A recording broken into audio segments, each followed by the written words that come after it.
चलो सभी ध्यान दो, टॉपिक है हमारा इंक्रीजिंग एंड डिक्रीजिंग। ठीक है, इंक्रीजिंग एंड डिक्रीजिंग।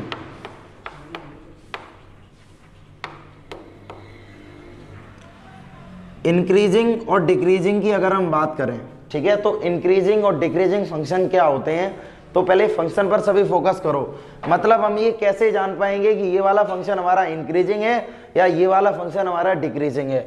तो देखो, एक बेसिकली एक हम ग्राफ सीखेंगे। पहले क्वाड्रेटिक इक्वेशन का ग्राफ होता है पैराबोला। तो हम एक यहाँ पर पैराबोला बना के तुम्हें समझाएंगे कि फंक्शन इंक्रीजिंग और डिक्रीजिंग क्या होता है। जैसे अगर हम यहाँ पे पैराबोला ड्रॉ करें, ये तुम्हारा पैराबोला है, ठीक है, ये वाला जो पॉइंट है तुम्हारा, ये वाला पॉइंट मान लो -3 और ये वाला पॉइंट है ये मान लो -2 और ये वाला पॉइंट है ये 1 है, ये 0। सेम कंडीशन यहाँ पर ये 1, ठीक है, ये 2 और जो सबसे मैक्सिमम पॉइंट है ये वाला पॉइंट तुम्हारा 3 है, ये वाला पॉइंट तुम्हारा 1 है, ये वाला पॉइंट तुम्हारा 4 है और ये वाला पॉइंट तुम्हारा 9 है। यानी कि पैराबोला हमें दिया गया है y इज इक्वल टू, ध्यान देना पहले सभी, y इज इक्वल टू मान लो x² है, ये हमें दे दिया गया, y is equal to x²। Clear है? तो ये भी हमारा एक पैराबोला है, पैराबोला हमने बना दिया यहाँ पर। अब तुम देखो, समझो पहले ये फंक्शन इंक्रीजिंग कब होगा और डिक्रीजिंग कब होगा, ये चीज तुम्हें यहाँ पर देखनी है। जब तुमने x की वैल्यू 1 रखी, जब हमने तुम्हें एक कंडीशन मैंने तुम्हें समझाई थी शुरुआत में 1/1 फंक्शन में, कि फंक्शन हमारे पास 1/1 जो फंक्शन का जो टॉपिक मैंने पढ़ा था, x हमारी क्या, ये x हमारी डोमेन होती थी और ये जो y है, y हमारी रेंज होती थी। और y हमेशा किसके इक्वल रहता था, fx के इक्वल। मतलब जो भी फंक्शन तुम्हें दिया जाए, तो यानी कि ये y है, तो y का मतलब ये तो फंक्शन होगा, fx होगा। तो अब हम, ये डोमेन है और ये रेंज है। तो पहले एक बार कंसेप्ट पर सभी ध्यान देना। जब हमारे पास x की वैल्यू 1 है, जब हमने x की वैल्यू 1 रखी तो y इक्वल भी 1 आ गया। इसमें पुट करते चले जाओ। जब हमने x की वैल्यू 2 रखी तो y की वैल्यू हमारे पास 4 आ गई। जब हमने x की वैल्यू 3 रखी तो y की वैल्यू हमारे पास 9 आ गई। मतलब जैसे जैसे तुम x की वैल्यू को इंक्रीज कर रहे हो, मतलब x की वैल्यू को तुम बढ़ा रहे हो, वैसे वैसे y की वैल्यू भी बढ़ रही है। पहले जब x बराबर 1 पर, जब x इक्वल 1 था तो y इक्वल भी 1 आ गया। जब x इक्वल 2 है तो y इक्वल 4 आ गया। मतलब ये भी इंक्रीज हो रहा है और ये भी इंक्रीज हो रहा है। जब x इक्वल 3 है तो y इक्वल 9 आ गया। मतलब दोनों तरफ इंक्रीजमेंट हो रहा है। तो ऐसे फंक्शंस को हम बोलेंगे इंक्रीजिंग फंक्शन, इंक्रीजिंग फंक्शन। ठीक है, इन फंक्शंस को हम इंक्रीजिंग फंक्शन बोलते हैं। ये तो था राइट हैंड साइड। मतलब हमने सिर्फ इतने पोर्शन की बात की, ये वाला पोर्शन है, इस पोर्शन में ये वाला फंक्शन तुम्हारा इंक्रीजिंग फंक्शन है। अब हम देखना, अब हम इसकी बात करेंगे। जब तुम x इक्वल -3 पुट करोगे, x इक्वल -3, तुम x इक्वल -3 यहां पर पुट करो x की जगह पर, तो y इक्वल आ जाएगा 9। क्लियर है? x इक्वल तुम -2 पुट करो तो y इक्वल आ गया 4। x इक्वल तुम माइनस का 1 पुट करो तो y इक्वल आ जाएगा 1। मतलब क्या है कि तुम x की वैल्यू धीरे धीरे इंक्रीज कर रहे हो। मतलब ये वैल्यू धीरे धीरे इंक्रीज हो रही है। -3 स्मॉलेस्ट वैल्यू है -2 से और -2 स्मॉलेस्ट वैल्यू है -1 से। तो x की वैल्यू धीरे धीरे तुम इंक्रीज कर रहे हो और y की वैल्यू धीरे धीरे कैसी हो रही है, डिक्रीज हो रही है, मतलब कम हो रही है। इंक्रीजिंग ऑर्डर ऊपर होगा, ये डिक्रीजिंग ऑर्डर है। पहले जब x की वैल्यू -3 तुमने पुट की तो y की वैल्यू 9 आई, x की वैल्यू -2 पुट की तो y की वैल्यू 4 आई, और x की वैल्यू -1 पुट की तो y की वैल्यू 1 आई। मतलब x की वैल्यू बढ़ाने पर y की वैल्यू कम हो रही है। तो ऐसे फंक्शन को हम बोलते हैं डिक्रीजिंग फंक्शन। ऐसे फंक्शन को हम क्या बोलेंगे, डिक्रीजिंग फंक्शन। तो तुम्हें ये क्लियर हो गया कि इंक्रीजिंग फंक्शन क्या होते हैं और डिक्रीजिंग फंक्शन क्या होते हैं। x की वैल्यू को अगर हम इंक्रीज करें, उसके अकॉर्डिंग y की वैल्यू अगर इंक्रीज हो रही है तो वो फंक्शन हमारे इंक्रीजिंग फंक्शन होते हैं, और एक्स की वैल्यू इंक्रीज करने पर वाई की वैल्यू अगर डिक्रीज हो रही है तो इन फंक्शन को हम डिक्रीजिंग फंक्शन बोलते हैं। क्लियर है इतना? चलो इस पर ध्यान दो। और F X is continuous at close interval AB and differentiable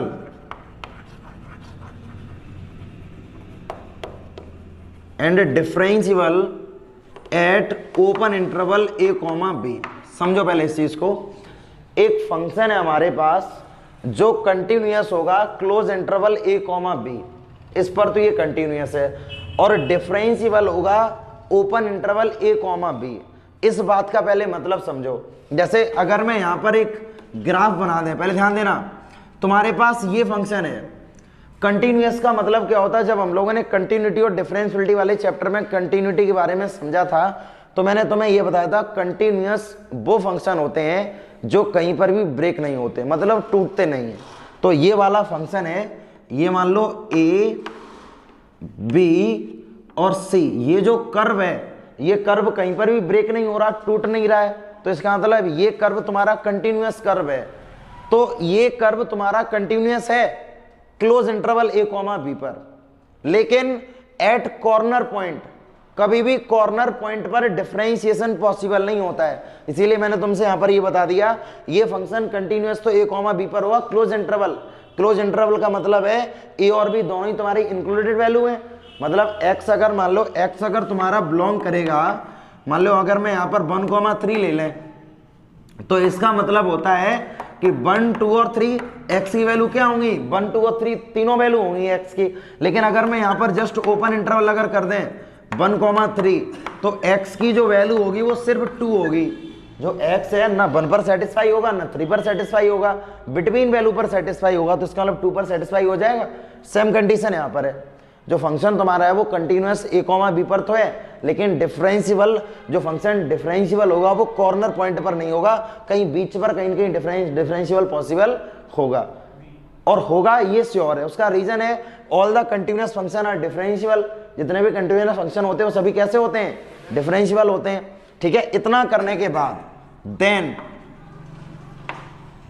number first, ये 3 पॉइंट मोस्ट इंपोर्टेंट है, ये ध्यान रखना। इन 3 पॉइंट्स को तैयार करो, इंक्रीजिंग डिक्रीजिंग में कोई भी प्रॉब्लम नहीं है। अब 30 मतलब कौन कौन से 3 पॉइंट है, ध्यान दो यहां से।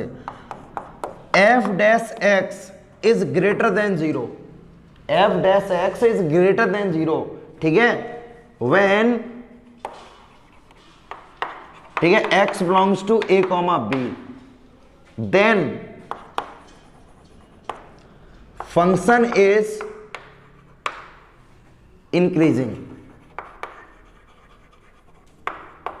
समझना, अभी इंक्रीजिंग एक वर्ड आता है, एक वर्ड आता है इंक्रीजिंग, और एक वर्ड आता है स्ट्रिक्टली इंक्रीजिंग। तो दोनों में अंतर हम लोग समझेंगे। देखो बेसिकली अंतर क्या होता है पहले समझो। ये इंक्रीजिंग वर्ड मैंने यूज किया है, अब इसकी जगह वर्ड आएगा स्ट्रिक्टली इंक्रीजिंग। तो दोनों में अंतर क्या होता है पहले देखो, एक छोटा सा अंतर पहले समझ लो। जैसे मैं तुमसे अगर ये बोलूं कि x इज ग्रेटर देन 2, तो ये मैंने तुमसे स्ट्रिक्टली बोल दिया कि x की वैल्यू कोई भी हो, x की वैल्यू चाहे कोई भी हो, लेकिन x की वैल्यू 2 से बड़ी है, ये मैंने तुमसे कह दिया। मतलब 2 भी एक्सेप्टेड नहीं है यहाँ पर। लेकिन अगर मैं यहाँ पर ये बोलूँ कि x इज ग्रेटर देन और इक्वल टू 2, तो इसका मतलब x की वैल्यू 2 भी होगी और 2 से बड़ी भी होगी। तो मतलब इसमें 2 कंडीशन को जनरलाइज करेंगे। तो ये वर्ड सिर्फ तुम्हारा इंक्रीजिंग है, मतलब इस वाले केस में सिर्फ इंक्रीज है। समझो पहले इस चीज को, इस वाले वर्ड में क्या कह रहा है कि सिर्फ इंक्रीज है, और इस वाले वर्ड का मतलब है स्ट्रिक्टली इंक्रीजिंग। मतलब इसमें तुम 2 के बराबर नहीं ले सकते हो, 2 से बड़ी वैल्यू लोगे। तो ये स्ट्रिक्टली वर्ड है और ये सिर्फ इंक्रीजिंग। मतलब समझ में आ गया दोनों का। तो मैंने यहां पर ये बोला अगर f डैश x 0 से बड़ा है, तो यहां पर देखो, यहां पर मैंने 0 से बड़ा कर दिया, यहां पर तो 0 से बड़ा है, वो भी ओपन इंटरवल A, B पर, तो जो फंक्शन है तुम्हारा वो फंक्शन इंक्रीजिंग होगा। अब स्ट्रिक्टली होगा या नहीं ये डिपेंड करेगा अलग, ठीक है। मैंने अभी तुम्हें सिर्फ ये बता दिया कि ये इंक्रीजिंग होगा, और इंक्रीजिंग में ही दोनों वर्ड आते हैं, स्ट्रिक्टली भी आता है और इंक्रीजिंग भी आता है, ठीक है। नहीं, अब हमने जैसे यहाँ पर सिंगल लगा दिया, मैं तुम्हें सिर्फ अभी कंसेप्ट बता रहा हूँ। अभी इनके दो टाइप भी समझाएंगे। स्ट्रिक्टली का मतलब क्या है, हम यहाँ पर ग्रेटर देन और इक्वल टू भी यूज कर सकते थे, लेकिन हमने यहाँ पर ओपन इंटरवल भी यूज किया है, ठीक है। तो इसका भी मतलब अभी समझाएंगे, केवल अभी इस पर ध्यान दो सब। दूसरा पॉइंट क्या है कि F dash X is less than zero, ठीक है, when X belongs to A comma B, X belongs to A comma B. तो ऐसे केस में then F X is decreasing, तो जो फंक्शन है तुम्हारा वो फंक्शन तुम्हारा डिक्रीजिंग होगा। अभी इन पॉइंट्स का मतलब जब हम एग्जांपल को अटेम्प्ट करेंगे तब अच्छे समझ में आने वाला है, ठीक है। तीसरा पॉइंट तुम्हारे पास क्या है, तीसरा पॉइंट है F dash X is equal to 0। 3 case हो गए, पहला केस ग्रेटर देन वाला, दूसरा केस लेस देन वाला, तीसरा केस बराबर 0। अगर 0 के इक्वल है when x belongs to open interval a comma b, तो तुम लिखोगे then F X is neither increasing और नॉर डिक्रीजिंग। अभी इन पॉइंट्स का मतलब अभी हम समझेंगे, ठीक है। नोट करो पहले इसको, सभी ध्यान दो। केस फर्स्ट है हमारे पास इंक्रीजिंग,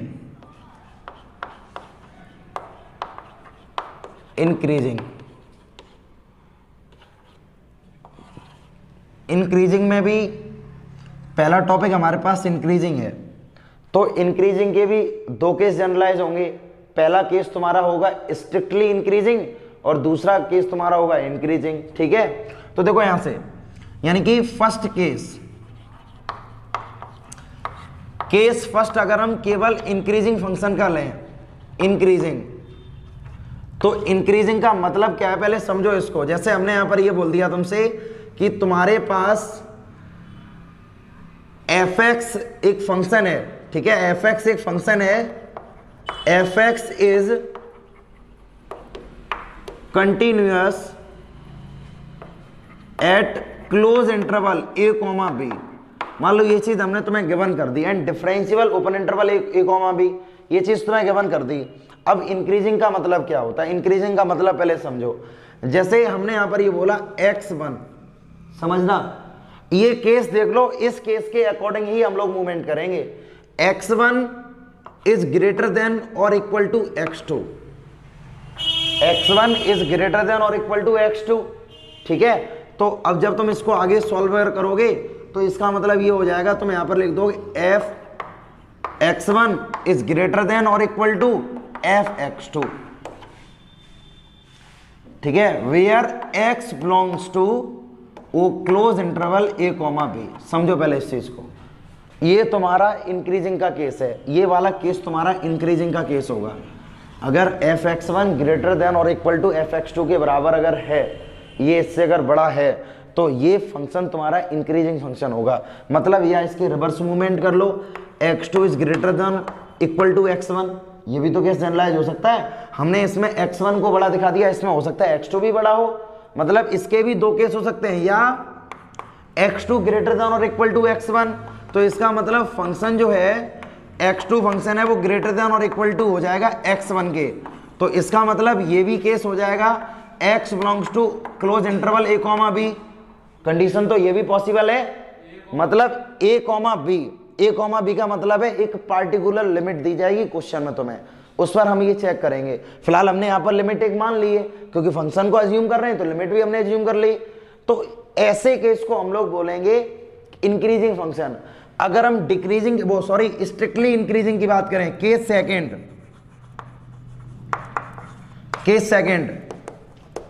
ठीक है, स्ट्रिक्टली इंक्रीजिंग, ध्यान देना सभी, स्ट्रिक्टली इंक्रीजिंग। तो स्ट्रिक्टली इंक्रीजिंग का मतलब क्या है, जैसे हमने यहां लिखा x1 is greater then x2, अब यहाँ पर सिर्फ एक ही इनइक्वलिटीज आ रही है, greater than x1 is greater then x2, तो मतलब fx1 is greater then fx2। अब यहाँ पर क्लोज इंटरवल ना आके यहाँ पर कैसा इंटरवल आ जाएगा, ओपन इंटरवल। ये स्ट्रिक्टली इंक्रीजिंग का मतलब है, या मतलब इसमें एक तो ये केस बन गया, या हो सकता है x2 ग्रेटर देन x1, ये भी तो केस पॉसिबल है। पहले सिर्फ केस को अज्यूम करो, अगर ये केस पॉसिबल है, अगर ये वाला केस पॉसिबल है तो ये केस भी पॉसिबल होगा। अगर पहले केस में हमने x1 को x2 से बड़ा कर दिया तो दूसरे केस में x2 भी तो x1 से बड़ा हो सकता है।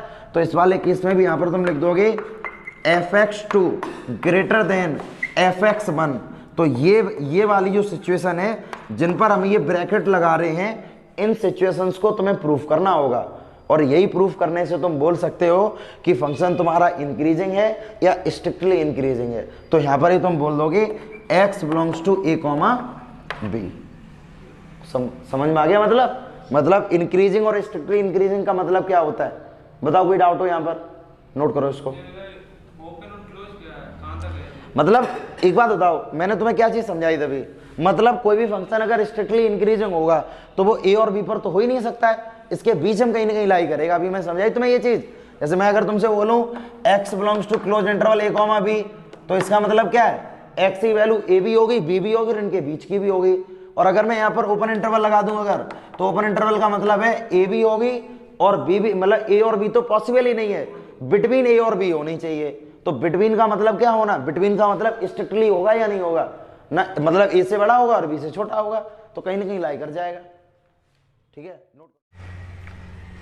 ठीक है, सेकंड पॉइंट है हमारे पास डिक्रीजिंग। डिक्रीजिंग में भी दो केस हमारे पास आएंगे। केस फर्स्ट, कंडीशन वही है, फंक्शन हमारा कंटिन्यूअस है क्लोज इंटरवल a, b पर, और डिफरेंशियल होगा open interval a, b। Condition हमारे पास वही चल रही है। केस फर्स्ट में पहले वर्ड यहां पर आएगा केवल डिक्रीजिंग। तो डिक्रीजिंग का पहले मतलब समझो। मैंने तुम्हें शुरुआत में ही डिक्रीजिंग का मतलब समझा दिया था कि x की वैल्यू बढ़ाने पर अगर y की वैल्यू अगर कम हो तो वो फंक्शन तुम्हारे डिक्रीजिंग फंक्शन होते हैं। यही तो था मतलब इसका। तो इसका मतलब क्या है कि अगर हम x इज ग्रेटर देन, अगर ग्रेटर देन और इक्वल टू अगर x2 कर दें तो समझना, अब मतलब रिवर्स जाएगा। मतलब यहाँ पर x1 is greater then x2, और जैसे ही तुम फंक्शन पर पहुंचोगे, फंक्शन का मतलब y हो गया, क्योंकि मैंने तुम्हें रेंज और डोमेन का मतलब समझाया है ना। x तुम्हारी क्या होती है, डोमेन होती है, और y तुम्हारी रेंज होती है। y का मतलब fx, वही तो डोमेन होती है। तो इसमें जस्ट चेंज हो जाएगा, इसमें x1 ग्रेटर देन और इक्वल टू x2 लिखा हुआ, और इसमें तुम लिखोगे fx2 इज ग्रेटर देन और इक्वल टू fx1। मतलब समझ में आ गया? x1 ग्रेटर देन x2 था, अब यहाँ पर x2 ग्रेटर देन x1 हो गया। मतलब जस्ट रिवर्स हुआ या नहीं हुआ? मतलब ये जब ये बड़ा था तो ये यहाँ पर कैसा हो गया, छोटा, और ये छोटा था तो ये यहाँ पर कैसा हो गया, बड़ा। तो मतलब एक इंक्रीज हो रहा तो दूसरा डिक्रीज हो रहा है, दूसरा डिक्रीज हो रहा तो वहां पर पहला कैसा हो रहा है, इंक्रीज हो रहा है। और वो भी किस पर, x belongs to close interval a, b। ये केस हो सकता है। अगर ये केस हो सकता है तो ये भी केस पॉसिबल है, x2 इज ग्रेटर देन और इक्वल टू x1। अगर ये इससे ग्रेटर होगा तो इसका मतलब यहां तुम लिख दोगे fx1 इज ग्रेटर देन और इक्वल टू fx2। भाई ये वाला केस भी पॉसिबल है। यहाँ पर x2 बड़ा था, अब x2 छोटा हो गया। अब यहाँ पर x1 छोटा था, अब यहाँ पर x1 बड़ा हो गया। एक इंक्रीज दूसरा डिक्रीज, ये रूल यहाँ पर चल रहा है। तो ये भी फंक्शन तुम्हारा डिक्रीजिंग फंक्शन हो गया। तो x belongs to a, b। ठीक है, ये केस था डिक्रीजिंग का। केस सेकंड है स्ट्रिक्टली डिक्रीजिंग। स्ट्रिक्टली डिक्रीजिंग का क्या मतलब है पहले समझो। स्ट्रिक्टली का मतलब है x is greater then x2, x की वैल्यू x1 है वो x2 से ग्रेटर है, तो मतलब है fx2 is greater then fx1। Clear है भाई? अप्लाई वही रूल कर दिया यहाँ पर। जब यहाँ पर x1 ग्रेटर देन x2 है तो fx2 ग्रेटर देन fx1 हो गया यहाँ पर। तो वो भी यहाँ पर हो जाएगा x belongs to open interval a, b। या दूसरा केस यहाँ पर देख लो, दूसरा केस जनरलाइज हम ये कर सकते हैं x2 ग्रेटर देन x1, तो मतलब इसका क्या है कि fx1 ग्रेटर देन fx2। तो ये हो जाएगा x belongs to open interval a comma b। तो ये केस हमारा डिक्रीजिंग का है और ये वाला केस हमारा स्ट्रिक्टली डिक्रीजिंग। क्लियर है इतना? नोट करो इसको।